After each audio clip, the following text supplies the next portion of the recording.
Hello listeners, and welcome to Let's Chat, one of many an episode where we have a guest speaker sharing their amazing journey towards a better way of being through a teaching, a practice, or from a passion of helping others through mainstream or complementary healing practices. Today we will be chatting with Elaine Thorpe, trance medium and spiritual artist. Elaine lives in the UK and has been doing her absolutely amazing trance mediumship since around 2005.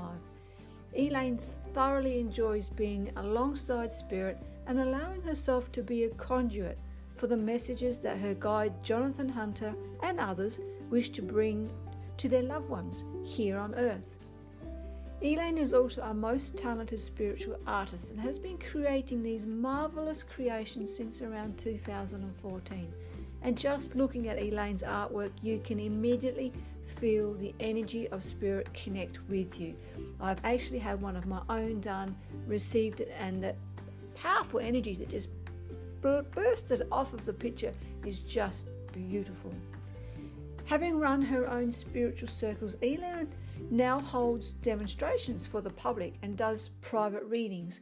And from personal experience with having a reading and a healing with Elaine, the sense and depth of this healing is awesome. And to be in clear conversation with spirit is a true lifetime blessing. I would highly recommend the experience to anyone and all. I think it's time to relax, grab a cuppa, and let's join the conversation here. Let's chat with Elaine Thorpe. Hi Elaine, and welcome to the Better Way of Being podcast. It's lovely to have you here with us. Oh, yeah, thanks for having me on. It's a pleasure to be here. Excellent. Elaine, your work, your trance mediumship started, almost 20 years ago, back in 2005. Can you share, that's just amazing. Can you share with us how that came about? Sort of what was the moment or the inspiration, and how did your life path from that moment lead you to be doing what you're doing now? Well, my father was a physical medium when I was a young girl, for over 30 years. So, that side of the spirituality was always there in the family anyway. Right.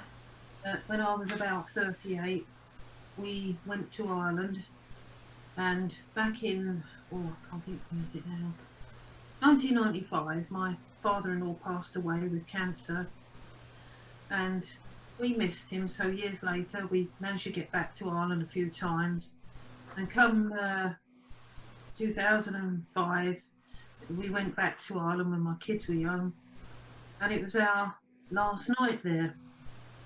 So I said, if you're around, Tom, please just give me a sign. Kids were in that double bed, we were in this double bed, and nothing happened. So I thought, nothing could happen. Miss you loads. And I thought, I'll start just to rest here and just see if I can go off to sleep. So I laid on my tummy and started to drift as you do, just laid there, relaxed really, wasn't really asleep. And all of a sudden, from nowhere, my stomach pulled in, not viciously, just gently pulled in, and this voice just came out of me, like it woke the kids up. So they said it was like they couldn't understand what the voice was saying, because they said it was really loud. Well, to me, it was like a little quiet whisper. That was all it was like. And of course, my children's father, he said, "What was that?" Yes, I bet. Shouting in your sleep as I was the only one even asleep. So I didn't bother explaining anything to him, because he wasn't really into it. Yeah. So I thought, before we go, I'll ring my mum and dad's friend. I'll ring Jean Kent, who's now passed over.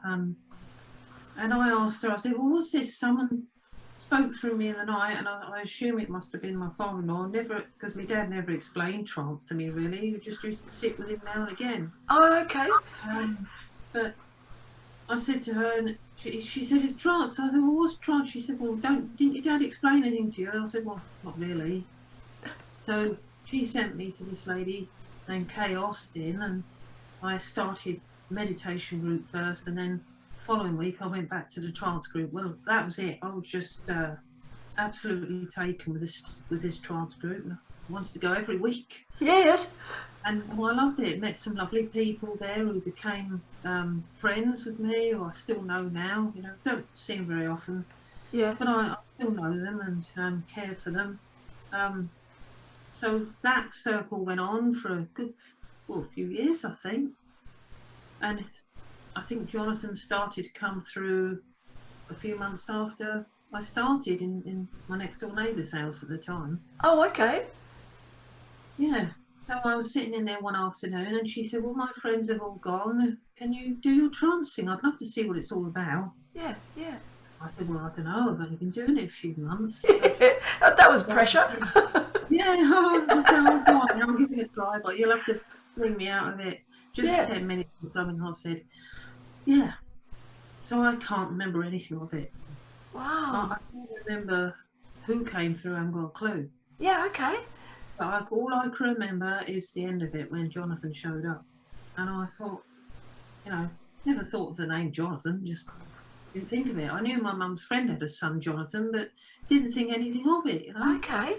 He come through, introduced himself, and my whole body lit up. I thought, what is this? Where have you been all my life, and who are you? But I know you anyway. And from then on, in circles, he started trying to learn how to speak. Through you? Yeah. Yes. Wow. It was a bit like an unexpressive speech at the time. It was a little bit like, you know, kind of a robotic sort of speech to start with, until he got used to it and yes, learning how to get more expressive with the voice and everything. And I thought, well, this is nice. I loved it, and others would come through as well. Yep.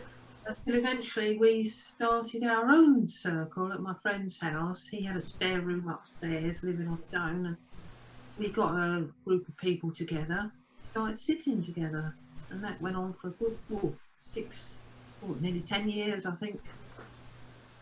Wonderful.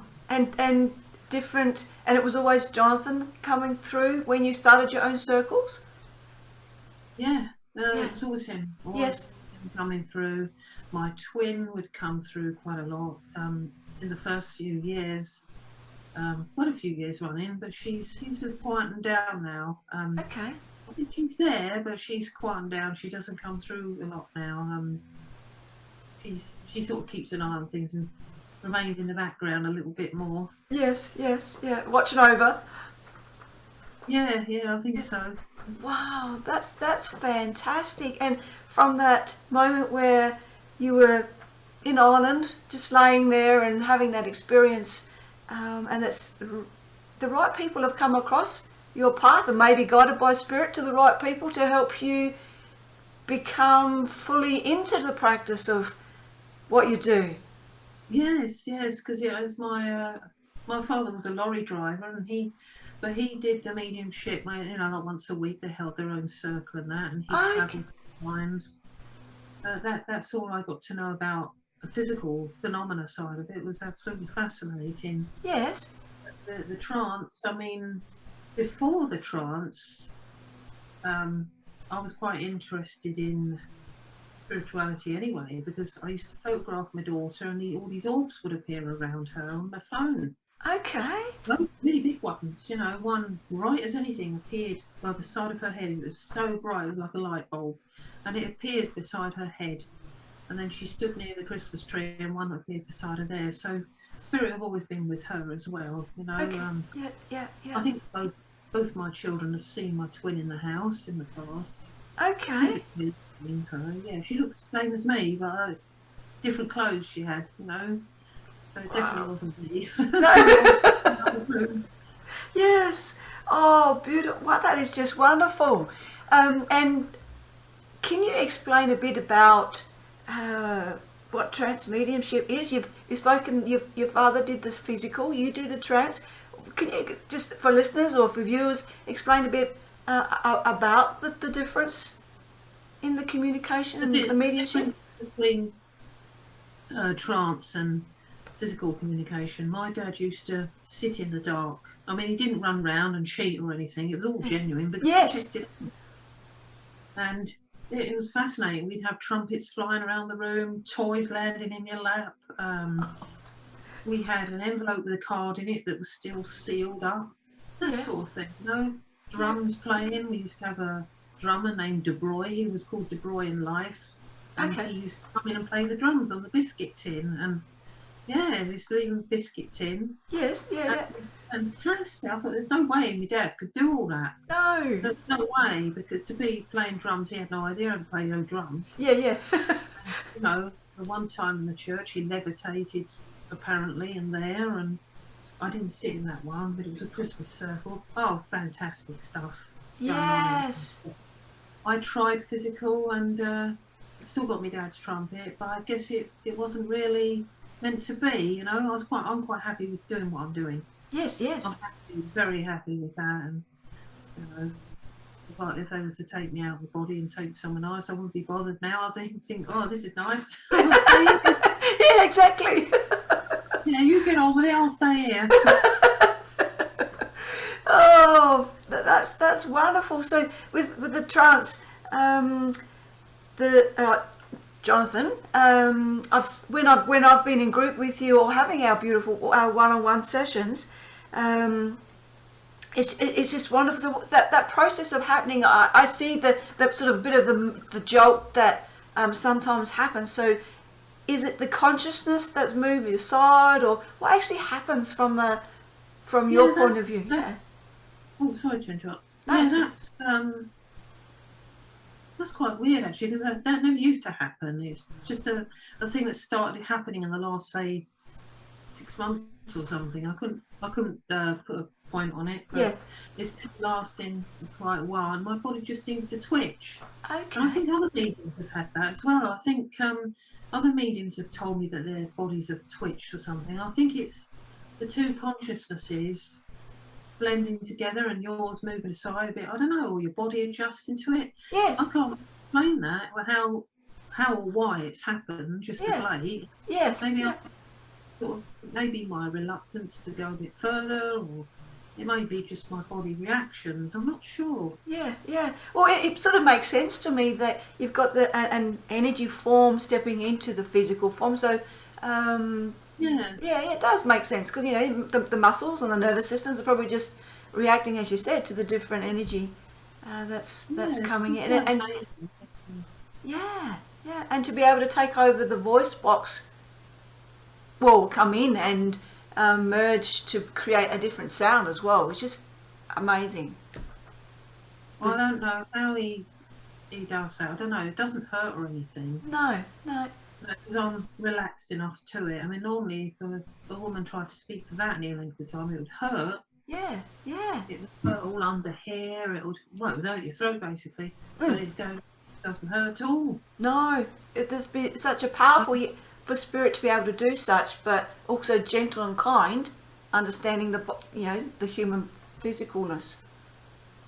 Yeah, it's amazing how he did it. Yeah. I'm happy to let him do it. At first I was a bit sort of dubious about coming out public and thinking, oh God, they're going to think I'm a bit of a weirdo or an upcase, and it's all right, just don't be afraid. I said, well, I'm too shy for all of this. I don't know about doing all this camera stuff. And he said, well, it's your path, it's what we've chosen together. And, okay, just throw me in the deep end, why don't you? Oh, how beautiful. And have you actually had a past life with Jonathon? Yeah. Past life with him, definitely. It was so strong, strong. Yeah. I mean, he said in the circle once, he come in and said that he was Jonathon James Hunter, and he said that I was Mary Ann Ellsworth. I thought, well, have you even thought of that name? Yeah. We looked him up quite a few. We couldn't find the one that I was trying to find the one that was born in Manchester, but there could have been several, I don't know. But yeah. He said I was came into the world in June 1855. Wow. And he met me, I was 10 years younger than him apparently, and Mary Ann Ellsworth at Islington in London he lived, and two good friends years and years later took me back to the Islington church, and that was quite emotional. I couldn't find any grave there because years before, I'd rang the parish, and they said, well, because the church was bombed, a lot of the bodies would have been exhumed and moved to other sites. Mm-hmm. He did tell our circle that the church was bombed in the Second World War, and he said the end tower remained, and the rest of it was in a mess, complete crumble. Well, when I found it on the internet, I looked it up and I thought, wow, found the photographs of it and everything. Wow. That just blew me away. That Yes. Oh my goodness, that's true. Wow. Yeah. That's why these two friends kindly took me to the church. Obviously, it looked a bit different to the last place, a bit more modern, but Yeah. so I photographed the old church and a photograph of the new. Oh, that's wonderful. And you would have connected to the energy of the space. Yeah, I did, and Yeah. it's a bit tearful. We all Yeah. cried. Yeah. Oh, I bet. Yeah. Oh, We were goodness. so emotional because they said, "Oh, can you bring them through in the church?" I said, "Look, this is a Christian church. I can't do that in here." Yeah. I said, "Look, if anyone comes in, we're going to have to stop this straight away." But he was very quiet and spoke to them and said, "I respect the people's wishes." And there wasn't anyone in there, There's a big place like London, there was no one in there, so we were all right. Yeah. And they were crying, the two of them were crying as he spoke because he thanked them for doing it, and they got tearful, emotional. Yeah, taking you there. Oh, that's beautiful. Yeah. And such a healing experience. And I know from the session that we've had, I've been sat in the group and I've had the one-on-one session, and the words of encouragement from Jonathon, they just connect at such a deep level.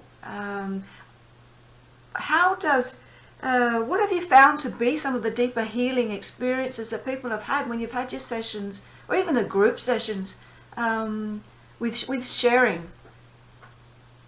Yeah, that makes me really happy, because if anyone comes through, or they get something that they need, or they have a profound healing or whatever they have, that makes me so happy. Yeah.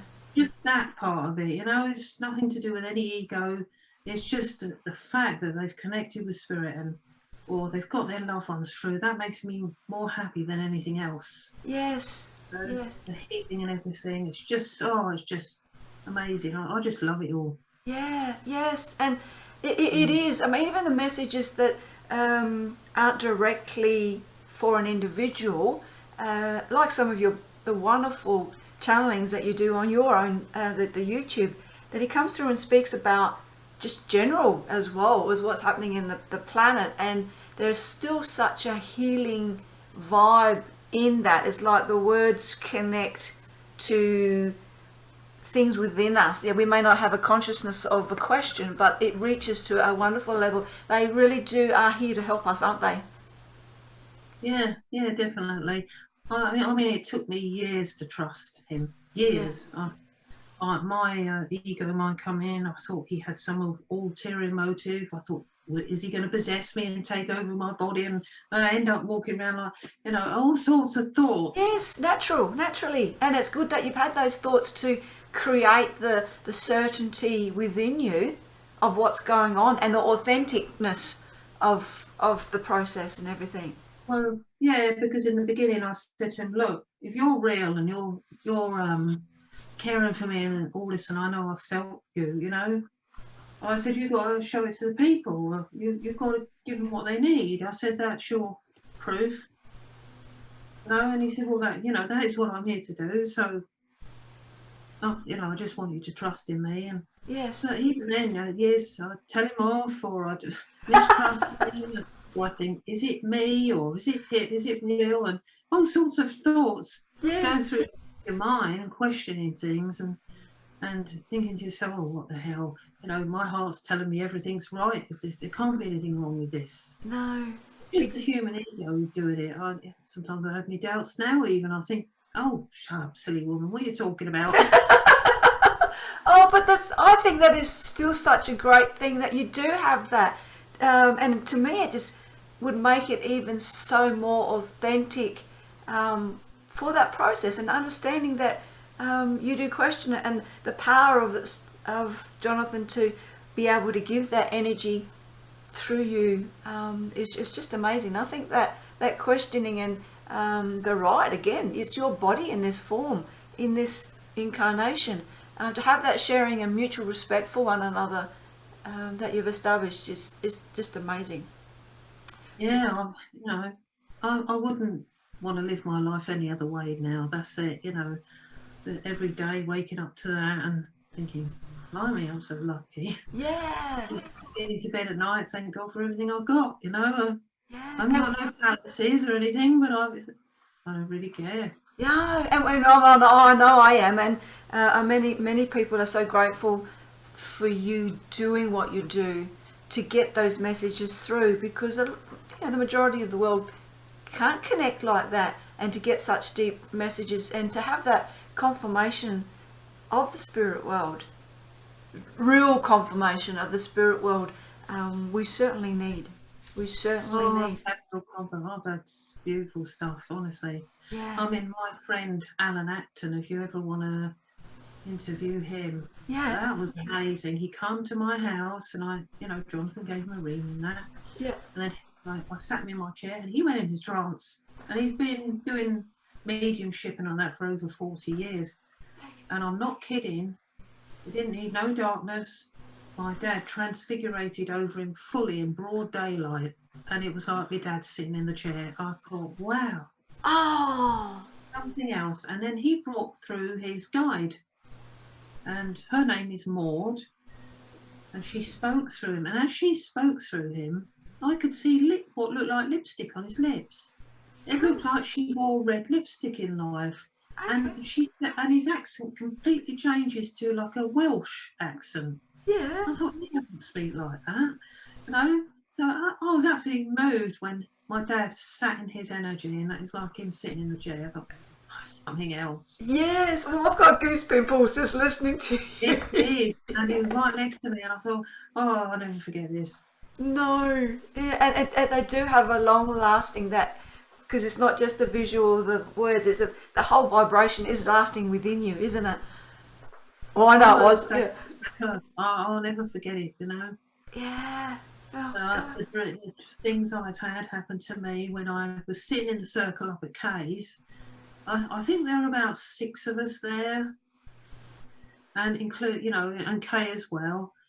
And she always used to have her little tiny dog, curled up in her lap. He'd fall asleep through it all, little Ollie. They've passed on now. But yeah, we were just sitting there in a trance as you normally do. And there was a fella there, Keith. He was like in a power box for spirit. He was like plug him into the mains and everybody could run off him. But he'd go into deep trance and the guy wouldn't say anything, but you knew he was there. He had a Chinese guide there, just sit and observe everybody. No talking, just absolute power there with him. Okay. Something else. So we all sat in the trance, and I think my guide must have been talking. And I don't know how I got there, and I don't know how I came back, because I don't remember anything until a few hours. I don't know if it's a few hours or a few days later, but it all came back to me from nowhere. Oh. And I remember now, and I must have got out my body somehow. Stood in the clouds. There were clouds, and everything else was there was nothing there, just clouds and light. Oh. And Jesus, and he was beautiful.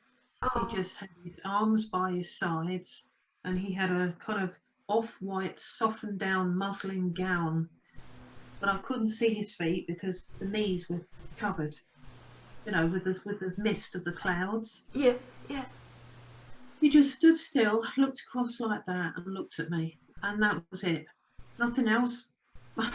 Wow, I kind of feel like I just died and seen him, and then I don't remember coming back into my body. All I remember is that I think my guide was still speaking, and the whole house vibrated. It vibrated so loud. There was no earthquakes. No. Just a quiet little, house. Yeah. Well, it's quite a fairly big house, but not massive. Yeah. But we were in a quiet little converted garage, and the rest of the whole house shook. It vibrated, and of course Kay got up and said, "What the heck was that?" She went to look, And she said, wait here a minute, Spirit, I'm just going to leave the circle for a minute. So our light was off, you know, we had candles lit in there. Yeah. She went through to the other side of the house, and all the doors had flown open and all the lights had switched on by themselves because her husband had gone out. There's no one in there. Oh, And the goodness. dog was going mad, you know, bark, bark, bark. Wow. Well, I think that's because I visited Jesus, and he must have been in that building, you know. Yeah, exactly. He just left the building. He was there. You know, I remember after all of that, I don't even know how I remembered it. Yeah. I don't even know how it was given to me. I didn't conjure it up or anything. I wouldn't lie. No. It was so clear. And I must have been about 7 or 8 feet, I think, away from him. Maybe a bit further. It was to the left of me at an angle. Yes. And everything was so clear. Oh. Nothing there, just me and him. That was it. Yes. What does he want of me? Yes. Am I evil doing this? Am I wrong doing this? You know, all sorts of questions went through my mind. And I guess he wanted me to do it. Yeah. The truth. I don't know. Yeah. Oh, what amazing. Thank you for sharing that with us here. That's the power of it. I see somebody on the earth that kind of resembles him, any man. I think, oh, Jesus, yes, okay. Oh, a reminder. No. Yes. That is beautiful. Yeah. It lasted seconds, but I can't forget any of it. No. The detail of his hands. I was able to it was weird. I was able to zoom in on his hand. Goodness. Like that and see his hand close up. And, bloody hell, you know, perfect. Yeah. He had kind of the muslin gown draped over his fingers like it would be too big, but it wasn't too big. It was just perfect. Yeah. And it draped over the hands. And Wow. it was incredible. Incredible. A near-death experience, you know, like flick, gone. Exactly. Yeah, and then the power of coming back and how the energy sparking what it did in the house. You know, the doors, the lights.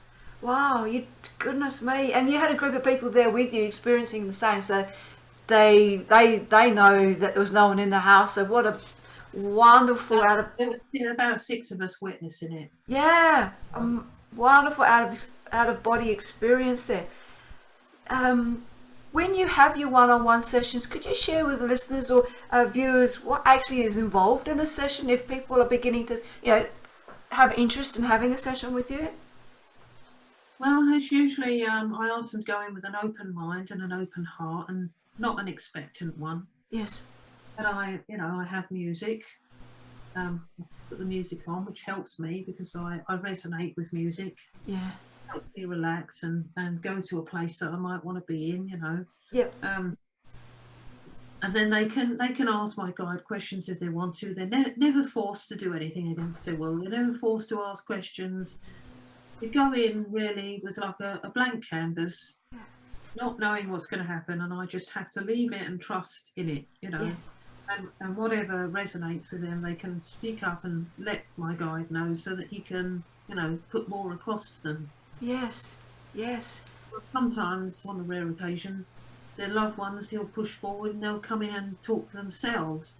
I wouldn't expect them to have their own voice, but sometimes I've been told that their loved ones might sound similar to their voice in life, but not all the time. I mean, as I'm just going in, and it's all an experiment. If you come into a reading, you might get healing as well if he feels that you need it. Yes. So really, you go in and they give you what you need. Yeah. Yeah, sorry. No, go for it. Sorry. No, it's not about the colour of your aunt's slippers, what she wore in life, or No. what breed of dog they had. It's different to that. It's lovely. Yes. Some people might go in and say, "Oh, what's my husband's favourite song?" And you as a medium, you say, "Whoa, wait a minute." So there's part of me still there. Yes. And part of me can still block things, but they'll only ever get what they need.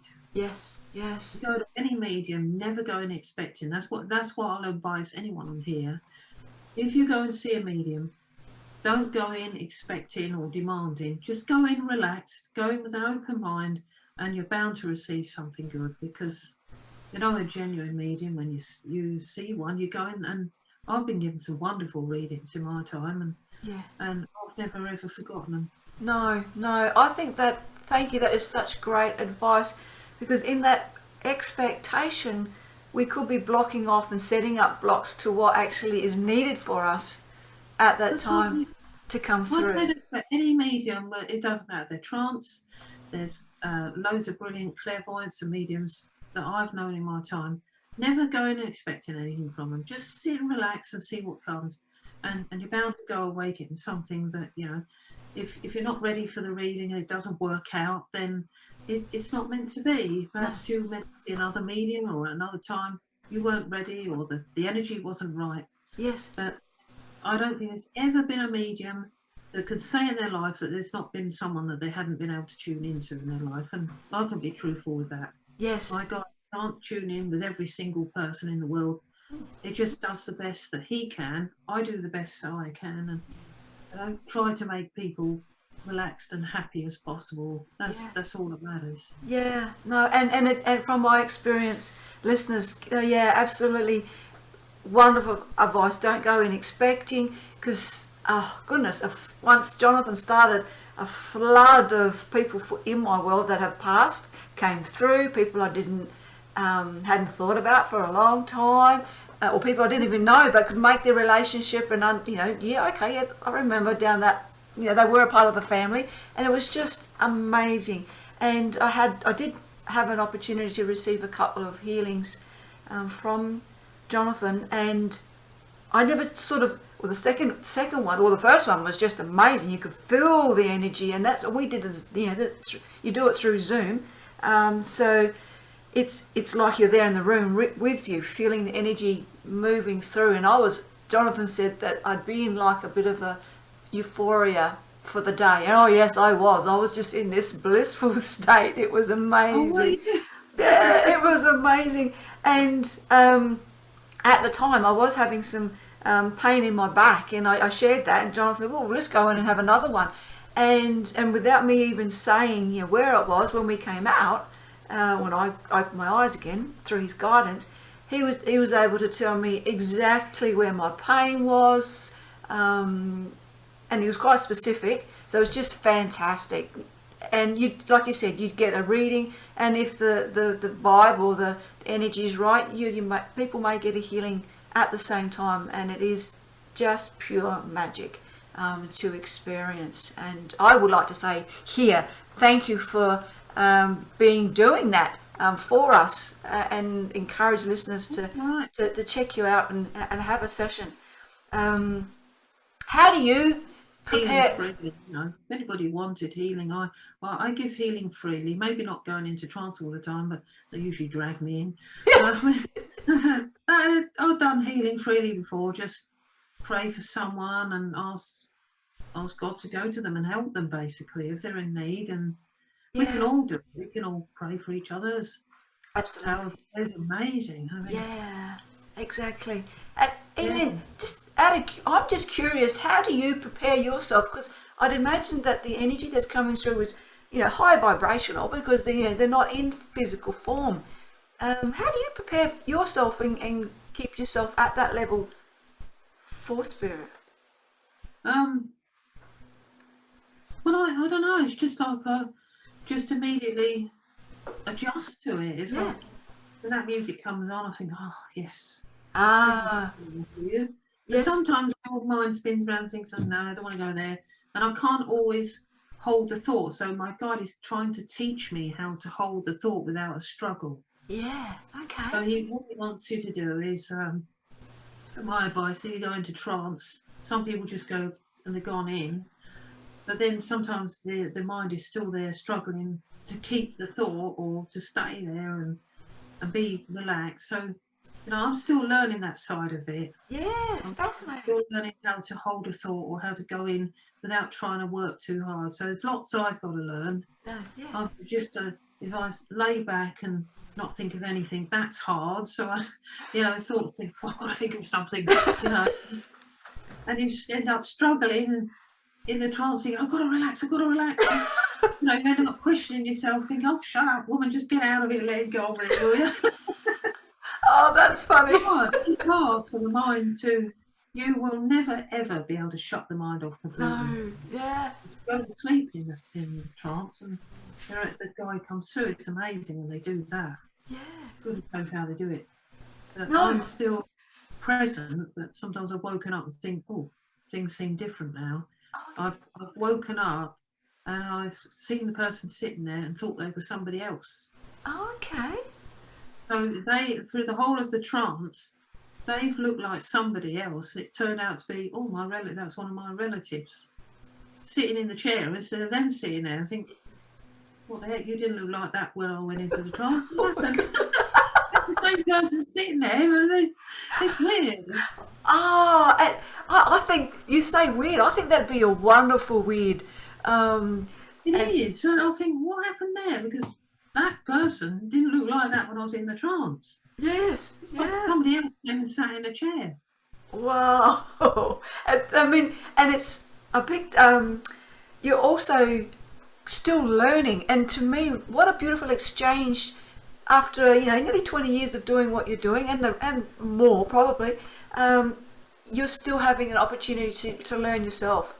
That's wonderful. That exchange, isn't it? Because I would be different all the time. Yeah, I'm just still learning, and sometimes if I come across a trance medium that's been doing it for years, I say, look, is there anything you can help me with? Any advice? Don't be too afraid to ask for advice, however long you've been doing it, because you've still got something new to learn. And however they cope with their trance, and they can teach you something, you can teach them something. We're all in an exchange, so Yes. Don't feel afraid to ask another medium for help. It's we still learn always and forever, so yes. It doesn't make any difference to me. I'll ask people for help if I need it. Yeah. Definitely. Oh, Yeah. That's fantastic. And I'd like to spend some time talking a bit about your spiritual art. And I know people listening are not going to see this, but I've actually had one of your wonderful pieces of artwork that you've drawn for me. I'll just put it up here for those that can view that white bit there that you see is right in the distance, but it's a blossom tree. It's like a white glowing blossom tree, and that's the energy coming up from it. It's wonderful. When I received it, I could just feel the power and the energy in it. How did your how did your spiritual art come about? Were you always an artist? And no. I always loved drawing with my daughter when she was a kid. I just used to do, kid drawings and that. Yeah. It was her when she was little. I've always loved art, but I never took it up or anything. Didn't even think about it in my adulthood. I did care work for years and years and years. Okay. And then I became a household cleaner, and I did that for 6 years.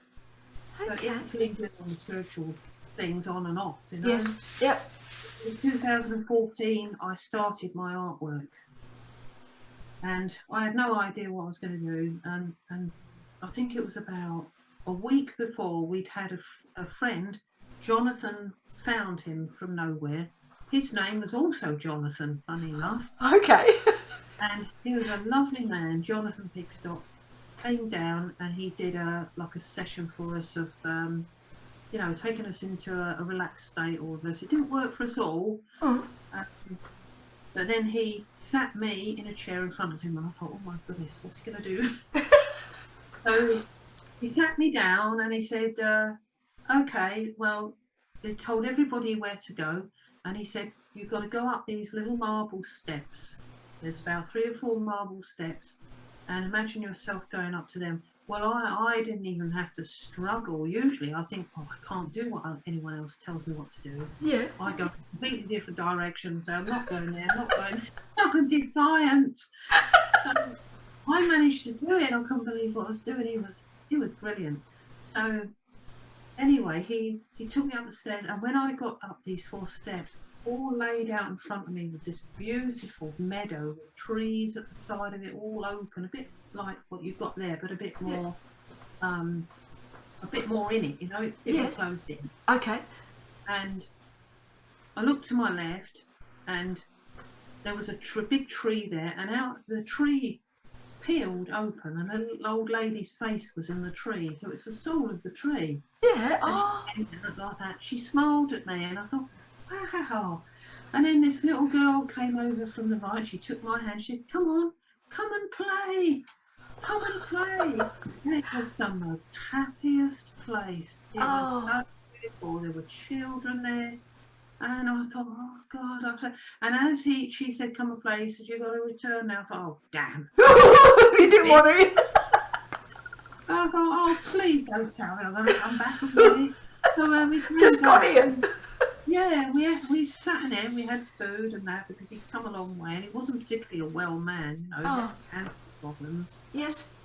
And so anyway, I thought it was lovely just to come all the way down from, I think it was Liverpool or something like that. Yeah. And he travelled a long way, and I thought, what a lovely person to do all this for us. So we wanted to, you know, pay our dues and give him some money for all his time and his stay in the hotel and everything. So we all clubbed together and did that for our group. And then we had all our food, and he took 3 of us into this like hypnotic state, you know, so we could have past life regression. Okay. The other man had been a pilot in the war and explained everything, and I thought, that's amazing for a start. He's an American guy. Yeah. And our circle leader, she was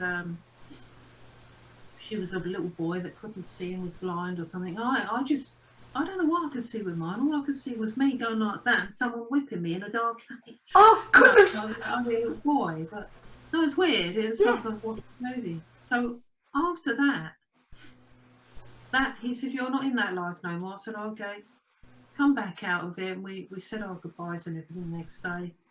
A few days later, I thought, I'll put the washing away. And Spirit suddenly said to me, you're going to be doing art. So I said, what? I don't know good art, can't draw a match to man. Yeah, me too. And then they said, oh, we'll help you. We'll help you.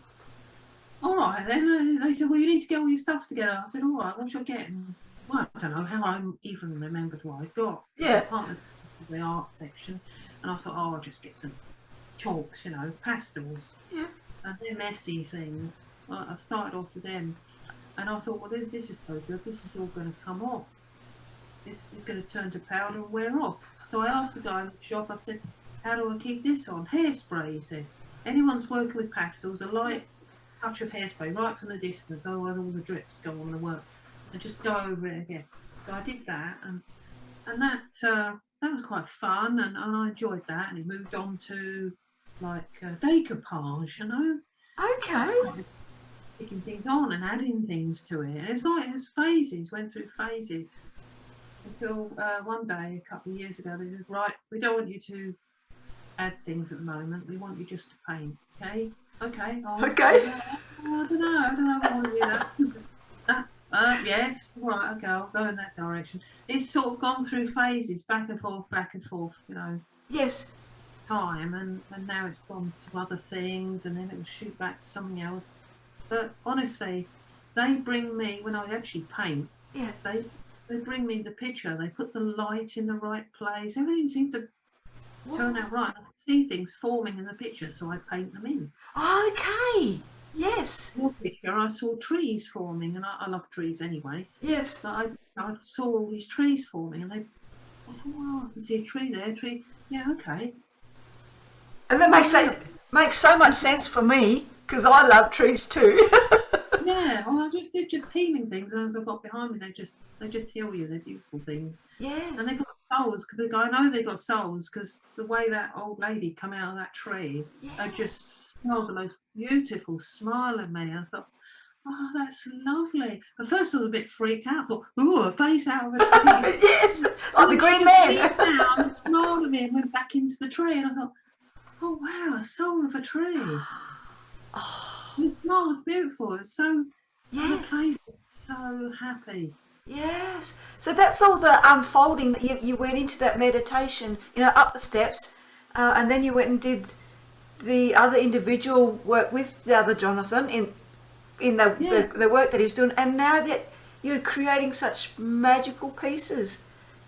Well, honestly, I love doing it. But when that other Jonathan's, he sat in the chair that I usually sit in my circle when we were having circle. Yes. And I'm not kidding. He looked round and looked at me and smiled. I thought, that's weird. Sure, Jonathan just looked at me through him. Oh. And my heart just raced. I thought, goodness, thank you, Jonathan, for bringing this Jonathan here. And yes, he looked at me and I thought, that's beautiful. Oh, it is. It would have been such heartfelt, and this was another chapter for you. With you, and I thought, this is amazing. And the guy did come back and see me again. Yeah. He drove down with his friends, so I painted a picture of a massive heaven thing opening up, and I gave it to them. I gave it to them. It's quite a big painting. Yes. You are present. You come all this way for me. There you go. Yeah. And they loved it. And I did a paint for her, but I haven't heard from her since. Oh, wonderful. So people, how can people get in contact with you to get some, either have a one-on-one session or some artwork? Well, they can go through my website, which is elainethorpe.com, and Lucy usually adds them to the waiting list and books them in as she goes down the list, so they don't always hear straight away that she's going through the list and fitting them in one by one. She's doing it. She's our angel, bless her. Yes. And that's how you can book in. If you want art, you can get in touch. You can either ask on the website, or sometimes people message me through Facebook. Elaine Thorpe on my page. They message me, or on one of my groups on the Facebook page. Yes. They usually message me, and I get in touch with them if they want a piece of art, a bit like you did, really. Yes. Yes. Yeah. What I'll actually do is put your contact details at the beginning of the podcast in the intro, so people please go have a look and then check out at the website. And it's such an easy process to get in contact with you. And you also have your group sessions on your website, which you can just book into, and they're fantastic as well. And I really appreciated actually sitting in one of the group sessions before I had the one-on-one session. I found having that, if you, in your group session, you get a few moments with Jonathon, and I found that actually really helped me relax a bit more going into the one-on-one. Yeah, because sometimes people come into that one-on-one and they think, what do I do? What do I say? I'm a bit nervous and stuff like that. There's nothing to be afraid of. No, absolutely. You're not going to jump out and no. Oh, far from it. He's not going to do any of that. But he's so gentle, and he's understanding if they're nervous. It's all right. We all get nervous about things. Yes. Nothing to worry about. Yeah, no. Well, and what you just said then is I think it's important, because the world of spirit can help us in so many ways.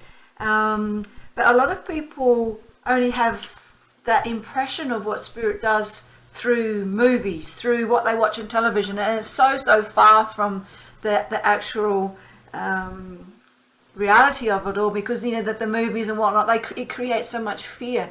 What can we share about how the connection to guides, angels, our light beings can actually help us here on the earth plane?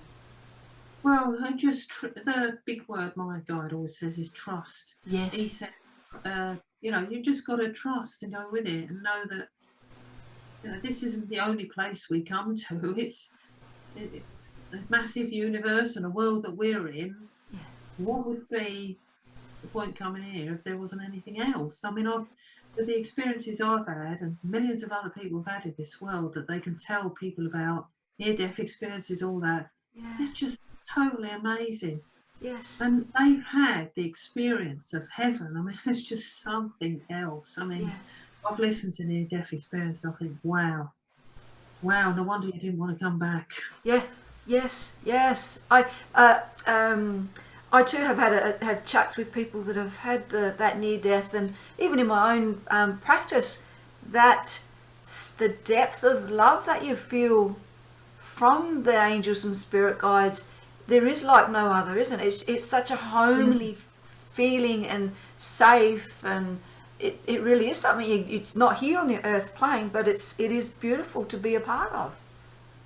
Yeah, a lot of people say, oh, where'd you get that silly fantasy from inside your head? You know, you could conjure it up. You can't if you're brain dead. You know, there's just absolutely no lie there, because they're literally brain dead. They've been cast as dead. Yes. And yet they could tell all these things. I mean, yeah, amazing. Yeah, there's no making up that experience, is there? You can't make that up. No. Not years. I mean, one specialist, I think he was, what was he? American guy. And I listened to his near-death experience. I can't think of his name now, but it was quite a few years ago. Yep. I think he was a surgeon of some sort. And he spent over an hour talking about his near-death experience. I thought, that's just so beautiful. It's the most beautiful one I'd ever heard. Yes. I'd heard some good ones, but his was just like, really, I thought, wow. And he said, well, God, you call him God, that was just a puny name for him. He went, I thought, judging by what you're seeing, it is, you know. Yeah. Wow. That's fantastic. And you give that gift through what you do. You give an opportunity for people to experience the other side, you know, and spirit, and to communicate at such a level and get the messages through that. I mean, you provide the space for spirit to talk and give the messages, which sometimes gives closing or closure for people that, you know, that are left here on the earth plane, that everything's fine. You know, whoever's passed over can just, there's a message that might come through, which I know did for me, that, oh, okay, yeah, lovely. You know, you don't know me, you didn't know me, and Jonathan's given me the messages from my past, you know, loved ones that have passed. So it was just an amazing experience to be a part of. And thank you for doing the work that you do to get that message out. It's just... Yeah, all right, you're welcome. As I say, it's never been about notoriety or anything, because I'm shy. Yeah. I suffer with my nerves inwardly, so I didn't crave to go on camera. Believe me, I didn't. No, yeah. Battle come on camera. Yes, yeah. It's a battle, an inward battle. So I don't say, oh, I just want to be famous and everything. All the attention I felt kind of guilty about getting. I thought, yeah, you know. Yeah, you just want to do it. Yeah, it's hard. It's hard to take it, because I was never used to it. I thought, I like all this attention. I'm just like, oh, I just want to go back to my little room and hide in the corner. So you've got to get out there and do it. You've got to get out and do it. You have to face your fears. It's not easy. No, yes, and thank you for doing that. Every moment that you do step in front of the camera, and or even just in front of people to do this work, it's so needed. And thank you. And listeners, please check out Elaine's website. Get yourself booked into a group session, and then have the one-on-one, and also don't forget the beautiful artwork that you're coming out with. Have one, and that's a gift of a lifetime for everyone. I have pictures for people's loved ones. I recently did one, and it was a man and a dog in the woods. And they appeared. I could just see them in the painting, and I thought, oh, see a person there. Oh, look, there's a little dog. You know, I thought, can't be a dog there. I thought, am I going to draw a dog to save my life? So I just went down what I could see and hope for the best. I thought, if it goes wrong, I'll just go start again. Oh, goodness. Them down, and I shaded them in as best I could. And I thought, flipping heck, that dog's only got 3 legs. Yeah, but I think it's the way he was just standing, you know, he must have been jumping up or something. But the woman said, I said, there's an older man in that picture. And I said, that little dog's there with him. And she said, well, that was my father, the older man. And the dog was a little puppy that only lived a few days. Oh, my goodness. She was overknown. She was all emotional about it. Of course. Now another one's come through. Yeah. And that's just, that's a wonderful thing. Again, you drew what was appearing for you, and it had such a connection to the person that you were doing the piece for. Yeah, it was. I just quite a few messages have come. Even my partner's sat and given a message. He doesn't do all this. Yeah, And we sat together, and the picture was there, and all his names started coming to him and stuff. And he was picking stuff up. And I think, God, you're really good, and why don't you? But he doesn't do it all. And I don't know how I just get it in the mind. He said, not my thing, but he did do it. And, no, it's like the whole reading they got out of it. I thought, that's amazing. Yeah. That's amazing. That made my day, Yes. Oh, that is great.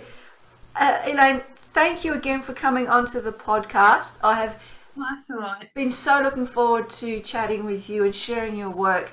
And I wish you so much success, or more success, abundance, and keep doing what you're doing. We need to hear all your messages. And again, thank you so much for being here and being a part of the podcast. Oh, thank you, and thanks for having me on, and I wish you success from your side too. Thank you very much.